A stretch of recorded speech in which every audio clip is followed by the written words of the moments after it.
तेजी से तरक्की कर रहा है और दुनिया में एक बड़ी ताकत बनकर उभर रहा है। लेकिन इसके बावजूद पिछले करीब 5 दशकों में अब तक हम नक्सलवाद को पूरी तरह से खत्म नहीं कर पाए हैं। हर बार नक्सली सरकारों तक अपनी बात पहुंचाने के लिए सुरक्षा बलों पर घात लगाकर हमला करते हैं, जिसमें अब तक सैकड़ों जवान शहीद हो चुके हैं।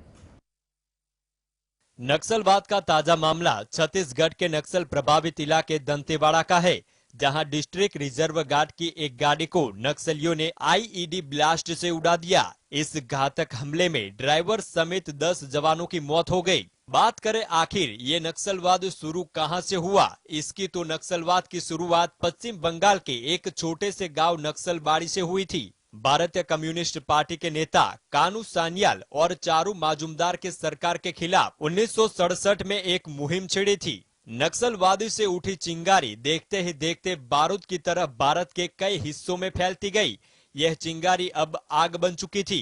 कम्युनिस्टों ने लोगों जुटाना शुरू कर दिया था। इनका टारगेट वो लोग होते थे जो गरीबों और किसानों को प्रताड़ित करते थे। इनमें उनके सबसे बड़े दुश्मन जमींदार थे। पश्चिम बंगाल के अलावा देश के अन्य राज्यों में इस आंदोलन का असर देखने को मिला और हथियार उठाए लोग सरकार के सामने खुलकर बगावत करने लगे। सरकार के समांतर इनकी अपनी सरकार चलने लगी।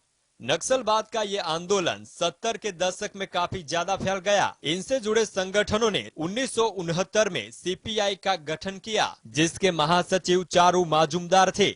इसके बाद माजुमदार के बनाए गए सिद्धांतों के हिसाब से नक्सलवाद जहर की तरह देश भर में फैला। कुछ सालों बाद मांग उठने लगी कि कम्युनिस्टों की एक पार्टी होनी चाहिए जो गरीबों और सताए गए लोगों की बात रखे। इसके बाद साल 2004 में पीपुल्स वार और एमसीसीआई ने एक साथ मिलकर कम्युनिस्ट पार्टी का गठन कर दिया। इस खबर ने सरकारों की चिंता और बढ़ा दी। इसे ऐसे समझाया जा सकता है कि जिन दो संगठनों ने मिलकर ये राजनीतिक पार्टियां बनाई थी, उन्हें अमेरिका ने अपनी आतंकवादी संगठनों की लिस्ट में शामिल किया था। Bureau report, GSTV.